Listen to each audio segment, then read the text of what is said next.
But without further ado, let's get started with today's program. Like I said, we have a great series, Hollywood Gamechangers with Steven C. Smith. He's going to take us inside the battles and breakthroughs behind 4 screen classics, over 2 this month and then 2 in January.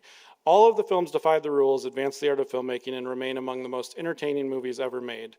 Smith is an award-winning biographer, 4-time Emmy-nominated producer. He has 16-time Telly Award winner and over 200 documentaries, including collaborations with Steven Smith, or with himself, right? With Steven Steven Spielberg, George Lucas, Martin Scorsese, Julie Andrews, Stephen Sondheim, Harrison Ford, and Sidney Poitier, and the list goes on. He is also author of biographies of award-winning composer Max Steiner and also Bernard Herrmann. So without further ado, help me welcome to the stage Steven C. Smith.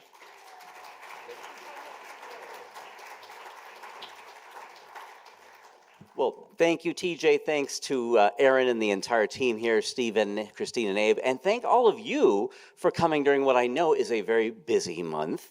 But I don't think you will be disappointed in this film. It's actually one that some people have mentioned that they have seen before and loved, but I'm guessing it's new for many of you.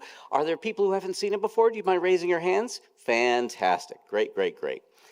Well, and this is, as TJ mentioned, the beginning of what I think of as season 3 of Hollywood Gamechangers, which, as he explained, is all about movies that move the needle in some way creatively in different ways.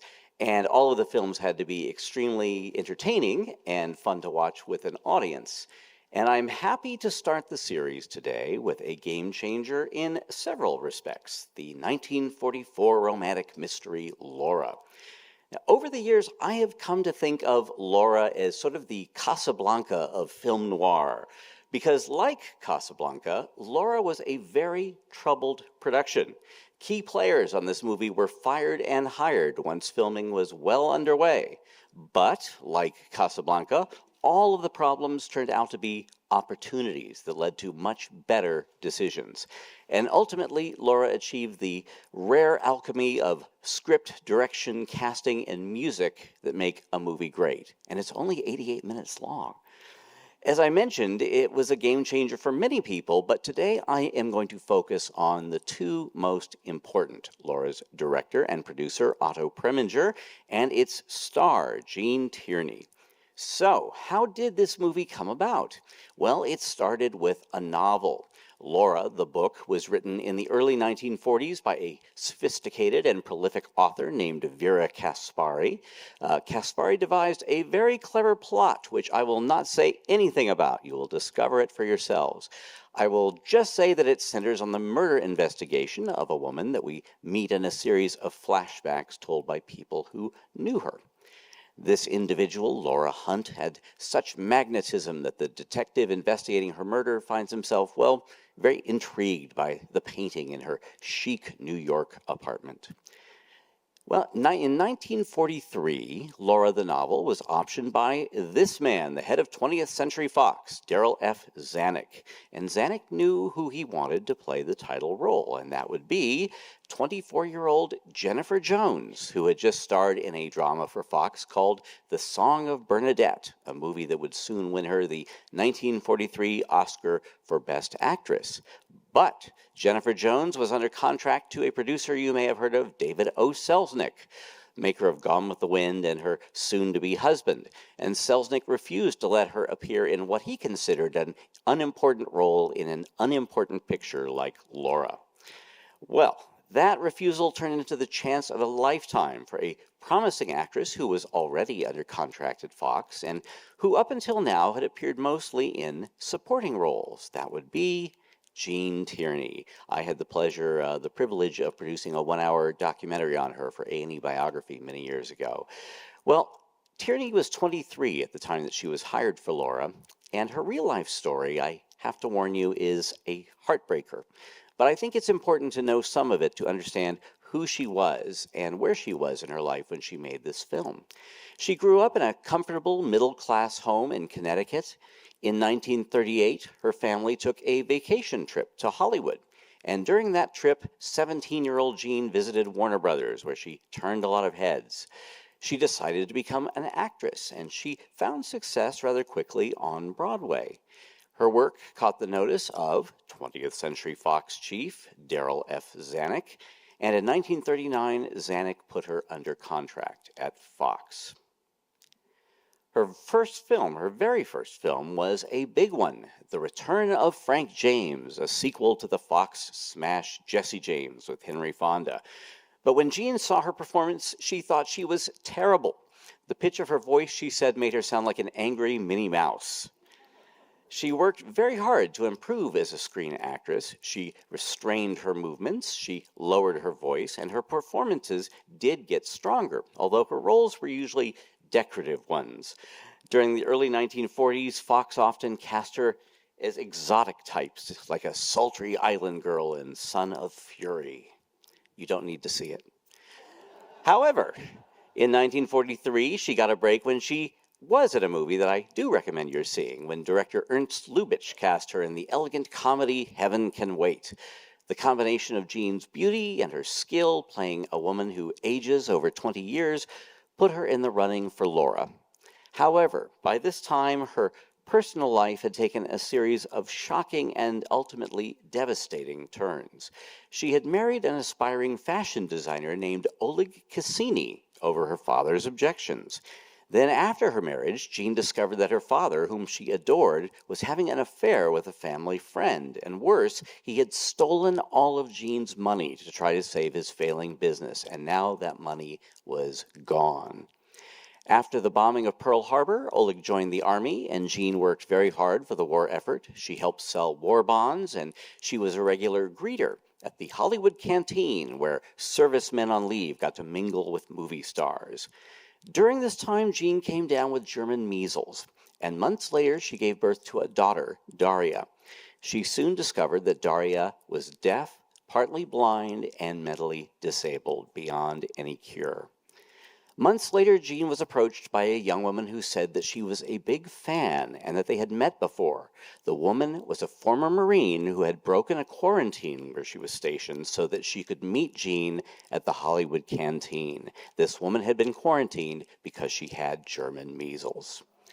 Jean's discovery of why her daughter was so disabled and the knowledge that in a way it was her fame that had brought about this situation was devastating for her.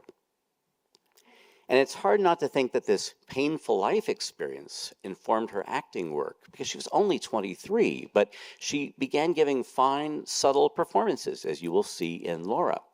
When Tierney read the Laura script, she liked the story, but she didn't really like the title part.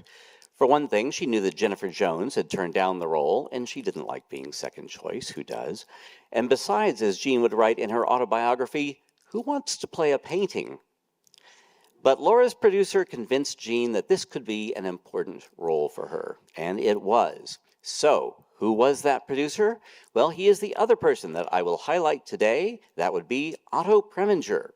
And rather than tell you about how this Austrian-born filmmaker and sometime actor came to Hollywood, I'd like to share his backstory with a short clip from a documentary that I made about him. How charming. I must have a secret admirer. He has a pretty terrible reputation as a tyrant, Otto the Terrible. I report you for insolence! But also wonderful things were said about him. When Otto Preminger came to Fox, he was a novice. And when he left Fox to become an independent producer, he was a polished professional, having worked with some of the best people in the business.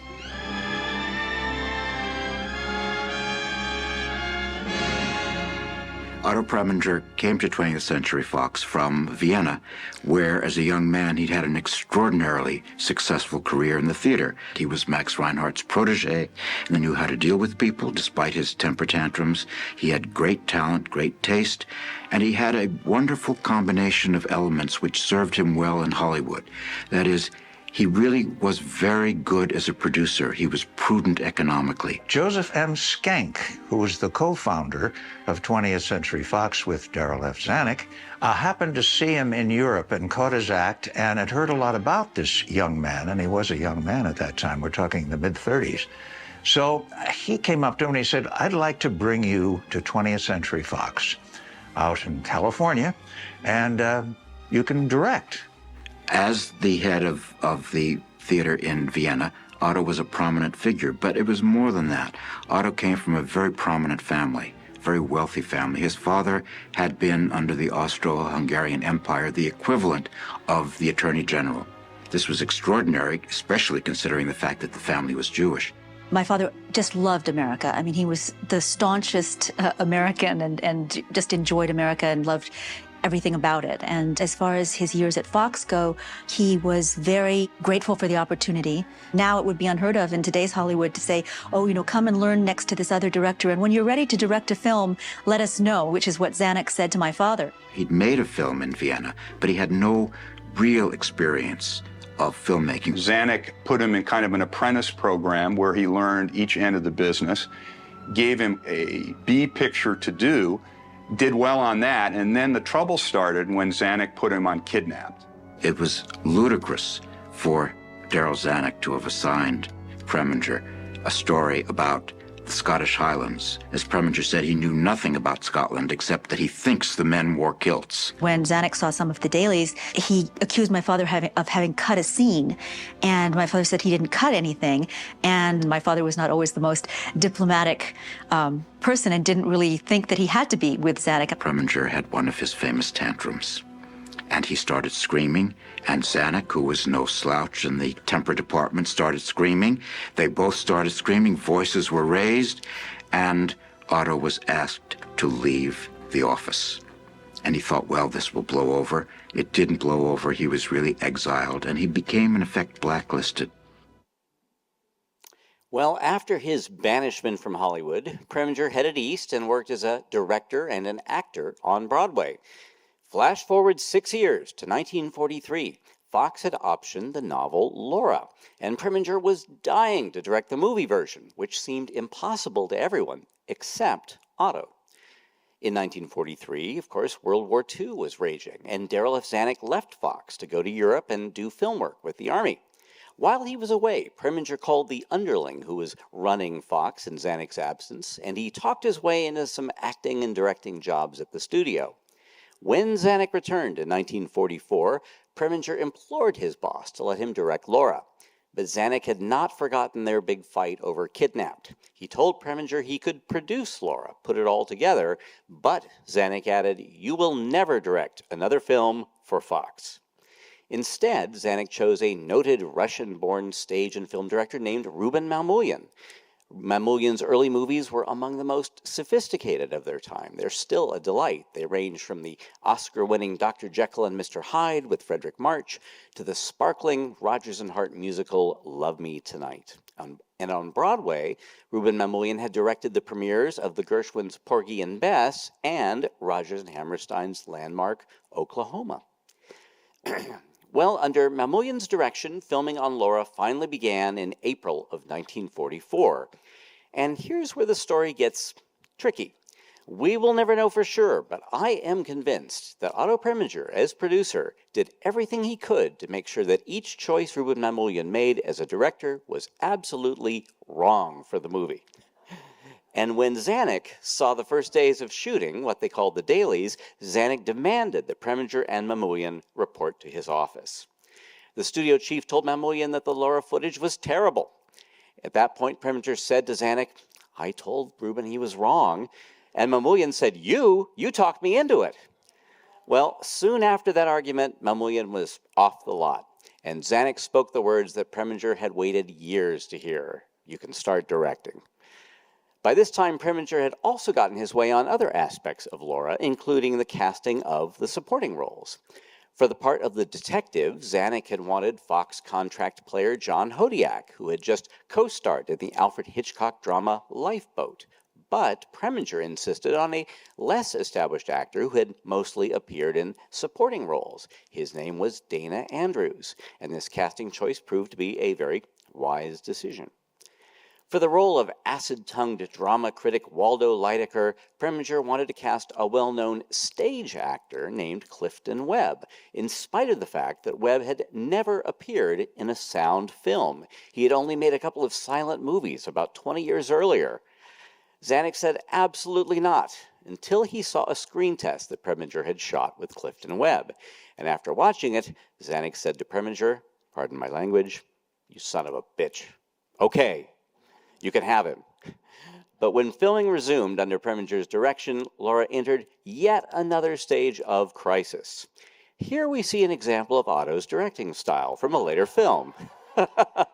Imagine experiencing that every day.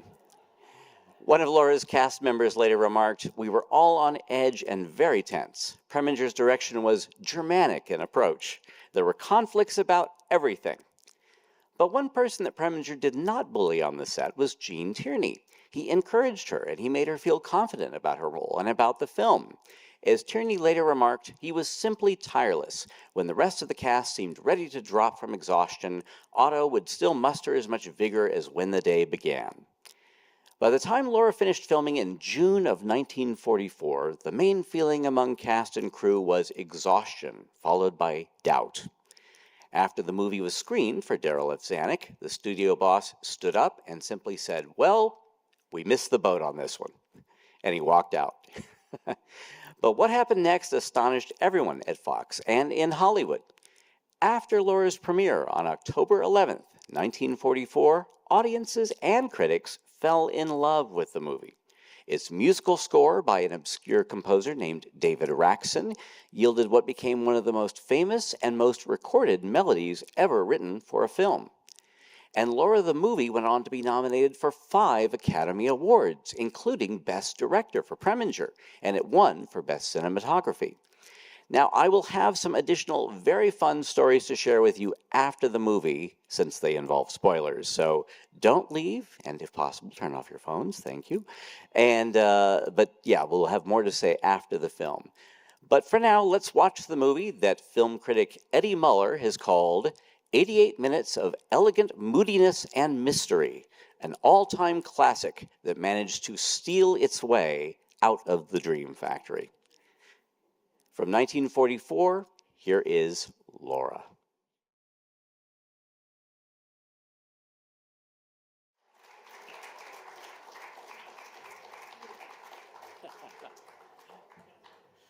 Still good. 80 years later. 80 years. Well, let's see if my images, there we are. We're back up. Did you enjoy that? Yes. It was so fun watching it with you, just feeling the audience. Well, okay, now I can tell you a few stories that I couldn't tell you before you had seen the movie. As I had mentioned earlier, Fox chief Darryl Zanuck did not want Clifton Webb to play Waldo. Instead, Zanuck was considering George Sanders, who would later play a similar character in All About Eve. But Zanuck was even more enthusiastic about casting another actor named Laird Krieger, who had made a reputation playing sophisticated villains.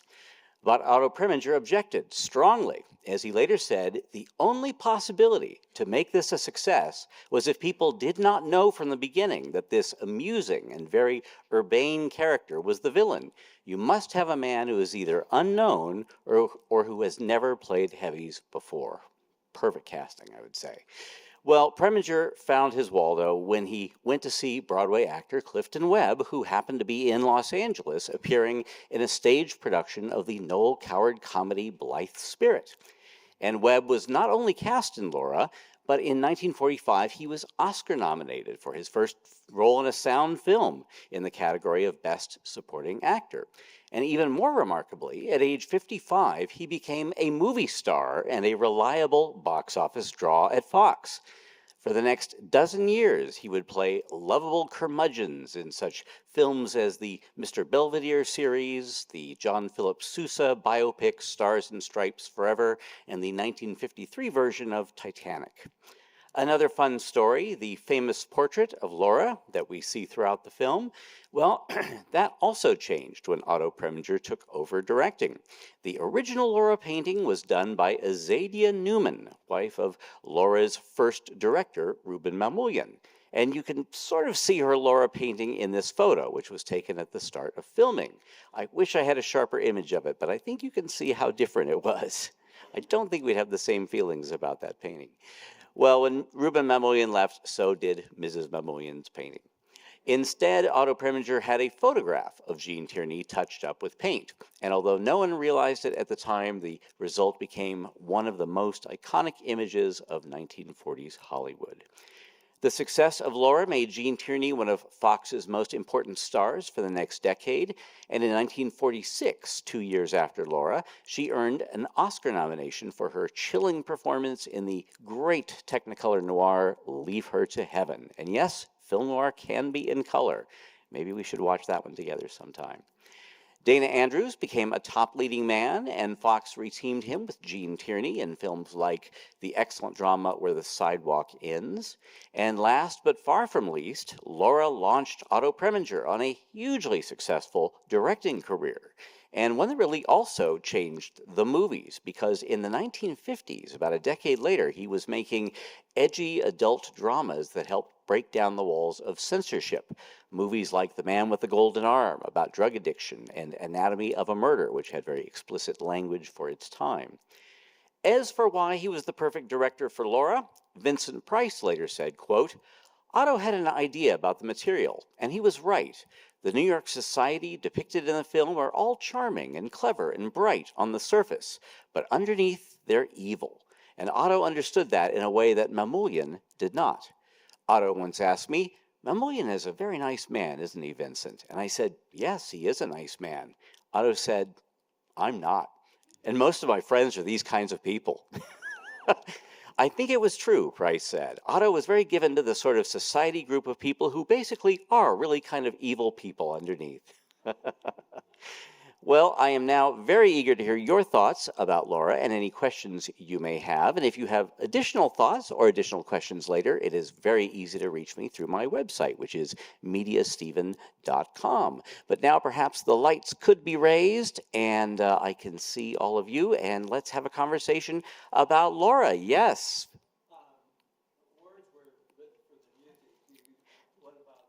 Yes, words were written for that theme. Thank you. That's a great place to start, because when this movie was made and Vincent Price, we first hear the Laura theme on the record player, Vincent Price says, "Oh, that was one of Laura's favorite songs."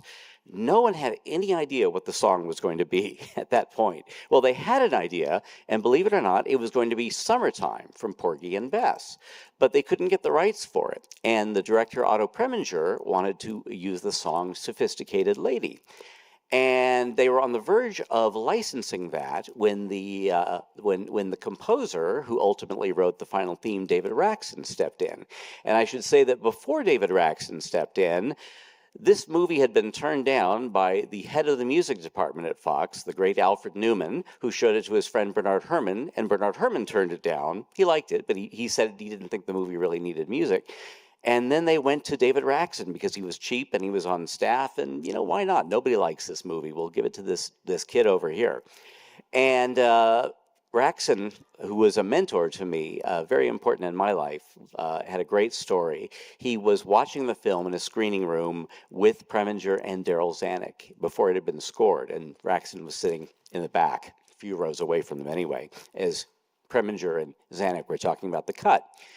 And there's no music, and Zanuck's looking at the movie, and Dana Andrews, I'm sure you remember the scene where Dana Andrews is walking alone through Laura's apartment, looking at her things, going through the drawers, opening the clothes, and all of that. And Zanuck said, "Cut all this out, cut all this out, cut, this is boring." And Raxon heard himself saying from the back, "But Mr. Zanuck, if you do that, you've cut the heart of the picture." And Zanuck took out his cigar and turned around and said, "Who's that?" And Otto Preminger said, "Oh, he's the composer." And then Preminger said, "Well, I'm thinking of putting the song Sophisticated Lady in there. I think it'll work nicely." Well, ultimately, David Raxon talked to Preminger and pleaded to give him the chance to write an original theme. And there's very little time usually in post-production on a movie. They want to get this thing out and done. So Otto Preminger said, "Fine, David, if you can write a theme that I like as much as Sophisticated Lady over the weekend, by Monday, I'll use it." So David Raxon went back to his apartment, and he thought, okay, I've got to write a melody better than Duke Ellington's famous song in the next 72 hours. And according to him, he reached into his jacket pocket, and he had gotten a letter from his wife, who was somewhere else at the time. And he had half read it before, and he got it out, and he said that when he needed inspiration for a theme, he would often put words, any kind, like a book or a letter or something, on the stand of the piano and play to it. And he says, I know it sounds like this is a Warner Brothers movie, but as I read the letter, I realized she was saying, so long, we're through. And he said, the theme started coming out of my fingers. So, the marriage didn't last, but boy, did he write a good theme. There are hundreds and hundreds and hundreds of recordings of Laura. And so those royalties were very good for him. And he certainly, talk about a good weekend's work. But they did not yet think of it as a song. They used it, as you heard, in the underscoring throughout, and they did not cut that scene, thank goodness, with Dana Andrews walking around the apartment. And then people, after the movie came out and was a hit, people were writing letters to Fox saying, where's the sheet music for that music, for Laura? I want to play this. Because in those days, you made people who wrote songs, music, made their money from two sources, records and sheet music. And Fox said, well, maybe we've got a hit song here. Let's get some words for it. And the great lyricist Johnny Mercer was the second person to write the lyrics for the song Laura, The Face in the Misty Light. And he wrote this beautiful poetic lyric for it that ends, that was Laura, but she's only a dream. And it was just perfect. And so Fox rushed this out with sheet music, much of it with Gene Tierney's picture on it. I have a fun publicity still of David Araxon visiting Gene Tierney on the set of her next movie, and they've got the sheet music out smiling. And it was a great and deserved success. And when I asked David what his favorite recording was it Frank Sinatra, was it Ella Fitzgerald, was it Nat King Cole? He said his favorite was by Spike Jones, who did all the crazy dissonant music. Go look up Spike Jones when you get home, but a musical parodist who did a brilliantly funny version of Laura, and knowing David's sense of humor, that might be true. So thank you for asking about that. Yes, sir. Was this Dana Andrews' first big hit? I would say yes. He had been in several films that were successful, but he played supporting roles, and he might have had a lead in B pictures, but I can't think of them. The movies I think of him prior to this was, there's a great movie that Billy Wilder co-scripted called Ball of Fire, and he's a gangster boyfriend to Barbara Stanwyck. He's in a very powerful Western that Fox made called The Oxbow Incident, where he has a unforgettable but smallish supporting role. And he was not in the running for this, but he really went after it. And Darryl Zanuck's wife, Virginia, who had been an actress, liked him. And she saw him on the set one day making a different film in a supporting role. And she said, Dana, I saw a different side of you today. I'm going to talk to my husband. And Preminger had wanted Dana Andrews as well. And boy, was Preminger fortunate out on this film, because another break came his way. He's in his office, apparently. The phone rang, and Zanuck said, all right, you got Andrews too. Are you happy now? You're directing the movie. You got him. You got what you want. And, again, Zanuck was just so unhappy the whole way. To be fair to Darryl Zanuck, though, when he read the first draft of this script, he pointed out all the things that were wrong with it, and he was right. And there's a lengthy memo from him detailing what the subsequent rewrites had to do, and they are all reflected in the final movie. So it's very much a case of different people, sometimes very much adversaries, all somehow working to the same successful end. Yes, in the back.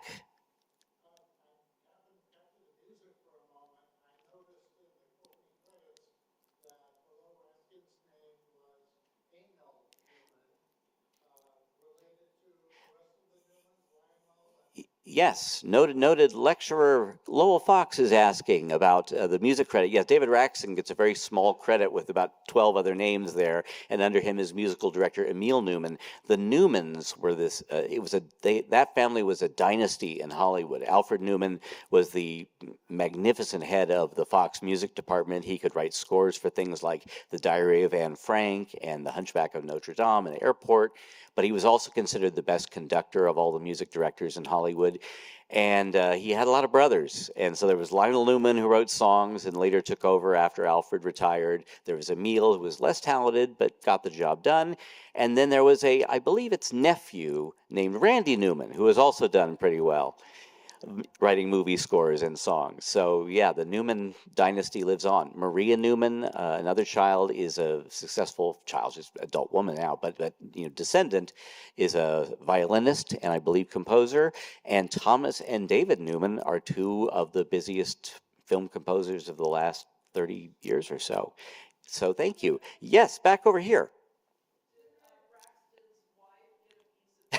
No, David Araxon's soon-to-be ex-wife did not get any royalties for writing a goodbye letter. The woman there in the, yes?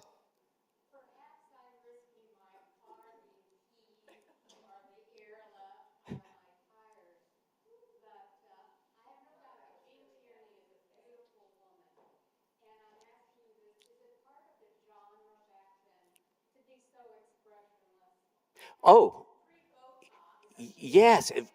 I am so glad you mentioned that. She was asking if it was typical for actresses to be as emotionless as Gene Tierney is in that film.